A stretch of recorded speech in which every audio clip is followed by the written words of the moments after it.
Hello friends, welcome back to another episode of r/ProRevenge. In this episode, there's two stories.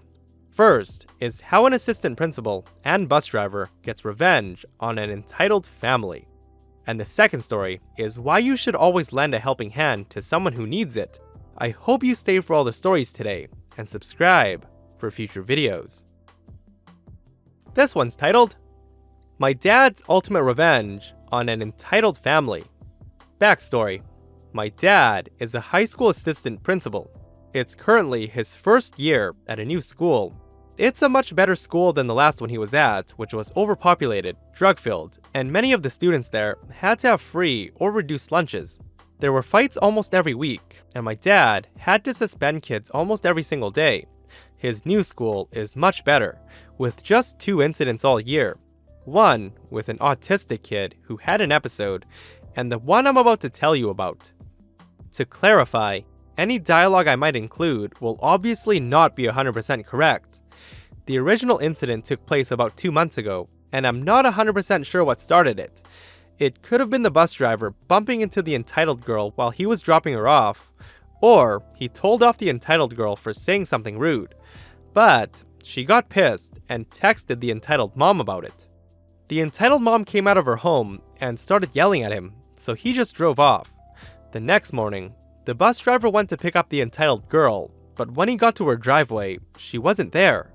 The entitled mom, entitled brother, and the entitled sister were there.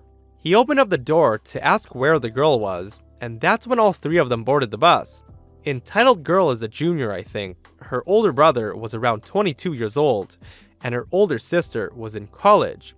These people were all adults, and all 3 of them started screaming at the poor bus driver, threatening him, calling him slurs, and telling him off. The rest of the kids on the bus were expectedly scared. The moment the 3 of them got off the bus driver sped away. The one thing the entitled family forgot to think about was the fact that there are 4 HD cameras equipped with audio sensors on every bus in the county. They caught everything. The poor dude got the rest of the kids to school and went straight to the front office. My dad was pissed. He got the video feed from the bus, called the school cop, who called some other cops, and had the entitled mother's ass arrested for malicious harassment, intimidation, trespassing, and a few other things. My dad's principal let my dad have control over the whole situation because he knows my dad does not fuck around with these kind of things. So my dad helped the bus driver get some revenge. First, he had the entitled girl switch to a different bus route so she couldn't mess with the bus driver anymore. And then, he had the entitled brother, entitled sister, and the entitled mother permanently banned from the school grounds. And then he gave the bus driver a month of paid time off. These were just petty, if that. Working with their lawyer, my dad got statements from most of the kids who were on the bus, and they decided to press charges against only the entitled mother and the entitled brother, who apparently had been in the middle of a 6-month probationary period for a different crime, so he was essentially guaranteed jail time. Going into the trial, nobody expected the entitled mom to get any more jail time than a week, if that. My dad, the principal, and the school cop were all in the courthouse in case they needed to be called as witnesses, which they were not. Their lawyer made his remarks, and the entitled mom's lawyer just tried to reduce her sentence because he knew she was gonna lose. But the judge surprised everyone when he gave the entitled mom a 30-day sentence. He had made it very clear to her that she had threatened the life of a man, endangered kids, and trespassed on school property, for no reason besides that the bus driver told off the entitled girl, and that she should be punished accordingly. My dad and his principal were trying not to cheer, but that wasn't even the best part. The entitled brother skipped his trial. They were back-to-back trials, so there's no way he could have forgotten. The judge immediately issued a bench warrant for his arrest. He was caught the next day in the entitled mother's house, and in the end, he was given a year in prison for breaking his probation, skipping trial, and for the same charges as his mother. If that isn't pro-revenge, I don't know what is. As for the entitled girl, she switched schools. This one's titled, Oh, It's Not Your Job? It Is Now. My dad was a mechanic for 20 plus years, and for as long as I can remember, I drove him nuts because I would go around the house with a screwdriver to take everything apart because I wanted to see how it worked. As I grew older, I developed an affinity towards computers and electronics, which led me to be that kid in high school who changed his grades, crashed the school district servers, and used the net send command with great success. I would spend my weekends either with my grandparents and uncle, working on science projects, or dragging my dad outside to help me fix my car. I joined the US Army in March of 2004 and went into communications, or commo for short, where I managed to go from private when I joined to sergeant by the time I returned from my deployment at the beginning of 2007. After returning home, I was subsequently transferred from a light infantry unit to a mechanized infantry unit, and placed in charge of the battalion commo shop because the current person running the commo shop was scheduled to retire in a few months, and I was the only other NCO. This is where things got interesting, and my commo versus mechanics revenge story starts. As anyone else that was in the US Army can attest to, every Monday is, or was, motor pool maintenance, which essentially means go make sure all the tanks, Bradley fighting vehicles, or anything else with the motor works the way it should. This included testing all the radios and communication equipment as well.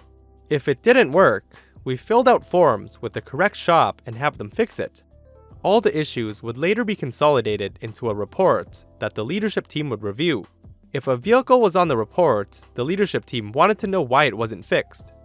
I ran my shop using the same approach my dad taught me, which was figure it out, and don't come to me with a problem unless you have a solution. One Monday morning shortly after taking charge of the commo shop, one of my soldiers came to me with a problem he couldn't figure out, and asked if I could help him. I agreed, and followed him over to the BFV that was giving him problems. After a few hours of troubleshooting, we finally traced the problem to the BFV's slip ring. We double and triple checked that indeed it was the problem because 1. Slip rings in general have a low failure rate, and 2. It wasn't something we could fix on our own. It requires help from mechanics because the slip ring required taking apart the interior of the BFV turret to actually get to it. So I went to the mechanics to get their help so we could fix the problem. This is when I learned the mechanics didn't like the commo shop. I was essentially told by the motor chief to fuck off, and the slip ring is a commo issue, and it's the commo shop job to fix it, not theirs. I was pissed at the response, and tried to insist that we needed the help. However, I was promptly shut down and told to pound sand. At this point, I was beyond pissed. I tried the official way. I even swallowed my pride and asked him nicely. Both times, I was shit on. I decided I was gonna play global thermonuclear war and teach him a lesson that neither he nor anyone else in the shop would forget. So, I went to my guys and told them I would be back in about an hour because I needed to run home and grab some stuff. When I got home, I went directly for the garage and started packing all the wrenches, impacts, and sockets that I could fit into my portable toolbox. I also loaded up the portable air compressor and any extension cords I could find and made my way back to the motor pool. Once I got back to the motor pool, I had my guys locate every extension cord they could find around the office because I could only find one in my garage, and to help me run the power out to the BFV that we were gonna fix ourselves. Meanwhile, I also had 2 guys run to the HQ and find me 2 of the largest empty coffee cans they could find. I ended up having to tell them twice because the first time, they thought I was joking. They couldn't understand why I needed a coffee can of all things. When they returned with the coffee cans, I had everything in place. I had power, compressed air, tools, and a place to neatly put all the bolts, nuts, and washers that I was about to remove. Under normal circumstances, I would only remove the things that absolutely had to be removed. The fewer things to put back together, the better. But these weren't normal circumstances, and I had absolutely no intention of putting anything back together. It was about lunchtime, and I decided my way of fixing this issue probably wasn't the best example to set for my team. So I sent them on lunch and told them that I would handle the issue so they could focus on the other vehicles when they got back. For the next few hours, I proceeded to dismantle every single bolt I could find. I removed the seats, interior plates, shelves, pretty much anything that wasn't electrical or commo related got removed. I would then place all of the newly removed hardware into the coffee can. By the time I reached the turret, I had filled up both coffee cans with nuts, bolts, and washers, so I had to go find something else to start putting the stuff in. Luckily, we had Ziploc bags by the dozen laying around the office. I grabbed a couple of those and went back to having fun taking apart the BFV. I finally reached the slip ring and managed to luck out. I didn't have to replace the slip ring after all.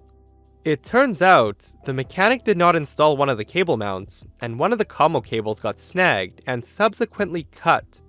It probably took me less than 15 minutes at that point to replace the cable and the missing cable mount. Once I replaced the cable and made sure all of the other communications equipment worked and all the commo systems checked out, my job was done. Everything that I had taken out of the BFV was then gently and neatly stacked into the interior of the BFV. I put the lids on the coffee cans, zipped up the bags, pulled out my trusty Sharpie, and wrote bolts on each of them. Once everything was tidied up, I went off to find the owner of the BFV and let him know that his commo issue was fixed, but he should probably have a mechanic look at his BFV because I had to disassemble some, and by some, I meant most of the vehicle, in order to get to the part I needed to replace, and I couldn't remember how everything went back together. I stared out of my office window for the rest of the day, waiting for the mechanics to get around looking at the BFV. I still remember the reaction of the motor chief when he looked inside the vehicle, and if I didn't know any better, I could have sworn that his head rotated around 3 times and damn near popped off. His reaction was absolutely priceless. I knew he was about to storm into my shop in a fit of rage, so I got up and decided it was probably best to meet him outside in the motor pool. As soon as I reached earshot distance, he started screaming and demanding I put the vehicle back the way I found it. However, I was having none of that. I simply shook my head and told him that it was a mechanical issue now and it wasn't my job, and how I asked for the help in the beginning and was told no because it wasn't your job. I told him that I'm just a commo guy that didn't know what needed to be removed so I could fix the commo issue in the slip ring. So I removed everything, and if someone from your team would have been there, I think this whole misunderstanding could have been avoided.